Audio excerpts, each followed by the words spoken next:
Donc cette vidéo fait suite à la précédente sur l'imprimerie, la Bible dans l'histoire, l'alphabétisation du petit peuple.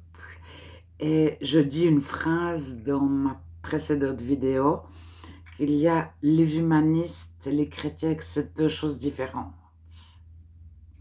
Alors, parmi les humanistes, tout à coup, il y en a un qui agit en fonction du petit peuple, ou pour aider quelqu'un, il y en a un, ou deux, ou trois. Alors les humanistes écrivent, parlent, mais lorsque dans une population, il y a 1000 chrétiens, les 1000 chrétiens vont agir et vont mettre toute leur énergie à alphabétiser, à apprendre à lire, à écrire à d'autres, par exemple, etc., etc. Simplement, c'est une question de temps. Le chrétien, il est tellement aimé de Dieu qu'il a le temps d'aimer. Il a tout, il est comblé, donc son but, c'est de combler chacun. Il n'attend rien des autres. Alors, ça c'était pour terminer. Maintenant, je fais actuellement, donc John Wycliffe a vécu dans les années 1300. Et actuellement, une organisation qui a commencé il y a 50 ans à peu près, a repris son nom dans son appellation pour s'appeler en anglais Wycliffe Global Alliance. Et cette association traduit la Bible dans le plus de langues possible. Alors, je ne sais pas en quelle année exactement, je pose en octobre 2018, il existe 7350 langues sur la Terre, dont 245 sont des langues des signes. Donc ça fait 7000 langues parlées, plus 245 langues des signes, plus quelques langues parlées encore. Il faut retenir 7000, plus 250 langues parlées, pour arrondir un petit peu. Et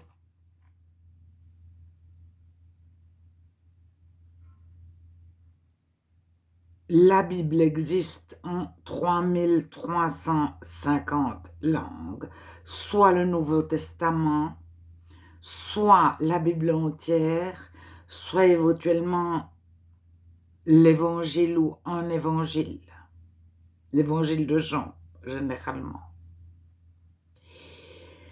Donc, il y a énormément de langues qui ne s'écrivent pas du tout. Et c'est là la différence entre l'humaniste et le chrétien. Il sera reproché aux chrétiens d'aller donner la Bible et de la traduire, etc., et de la mettre à la portée de personnes analphabètes. Mais pourquoi d'autres ne vont pas écrire leur langue?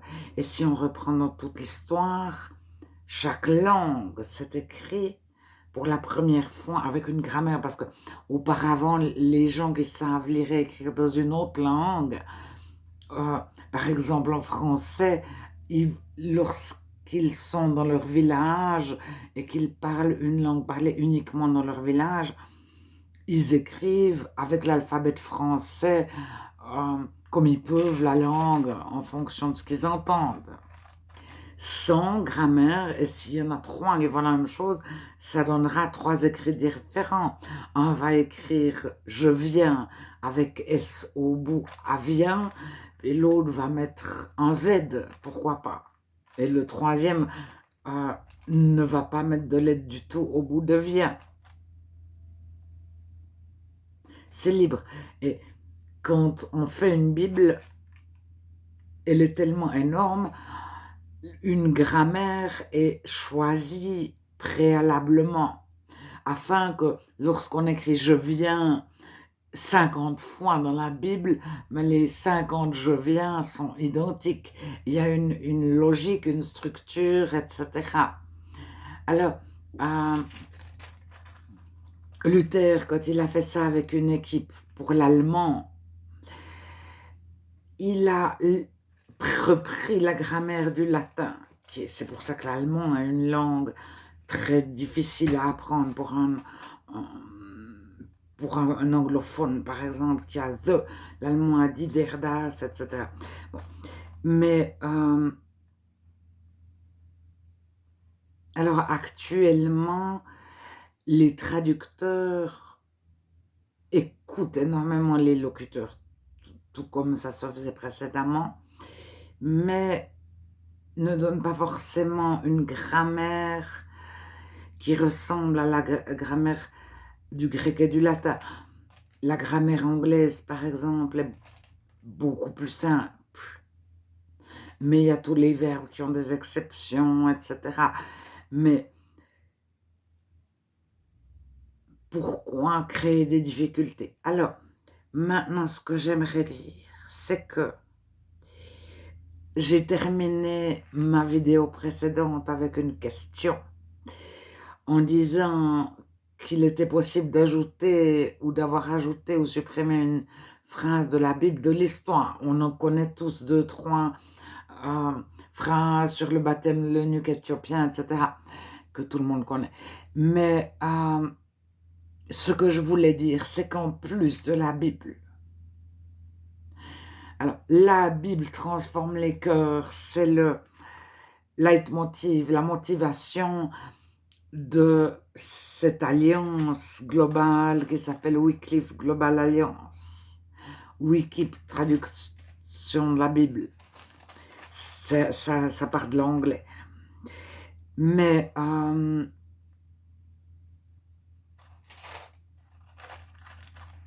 Dieu est beaucoup plus grand que la Bible.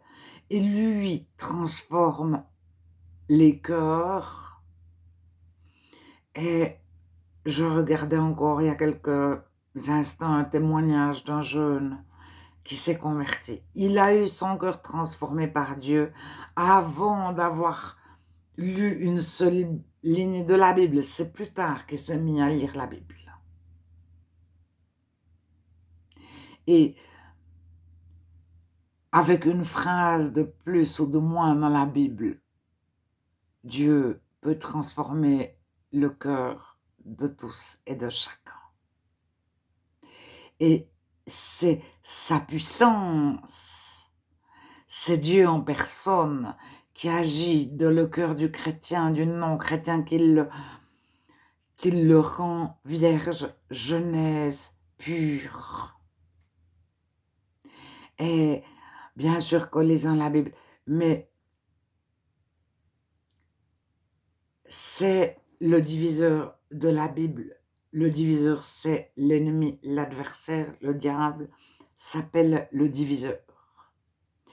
Et c'est aussi des personnes, des loups, ou qui ont été enseignés par des loups, qui ont été manipulés, qui vont reprendre dans la Bible le verset polémique, puis faire des divisions, puis créer des polémiques, etc. Et justement, c'est là qu'on voit que tout à coup une Bible contient un verset, puis pas une autre. Mais ce que je voulais dire, c'est que si la personne est toute seule devant Dieu avec le Saint-Esprit, Dieu ne nous arrête jamais sur le verset qui va faire polémique. Il va transformer notre cœur et il va mettre en lumière le verset dont nous avons besoin ou le verset que lui souhaite nous dire.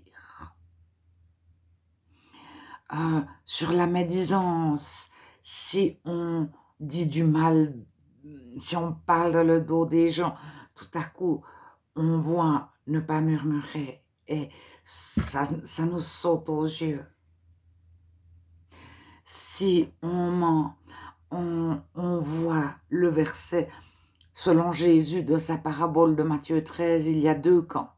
Les fils du menteur, qui sont les fils du diable, et les fils de Dieu, les enfants de Dieu, les chrétiens, les saints, les fidèles. Et à un moment donné, Dieu nous demande de parler avec vérité, de vivre dans la vérité. Et ça se fait, même si on peut lire un livre de la Bible en entier, toute l'histoire de Daniel, toute l'histoire de David, toute l'histoire de Gédéon, toute l'histoire de Ruth, toute l'histoire d'Esther, etc. Ça nous passe, mais Dieu utilise la Bible pour parler à notre cœur, pour se révéler à nous. Et même si éventuellement une Bible comporte 3 phrases de plus ou 3 phrases de moins, Dieu ne va pas... Il y a bien un autre verset qui va nous faire lire et nous montrer. Et si un loup vient nous mettre le doigt sur le verset qui a été ajouté ou comme ça,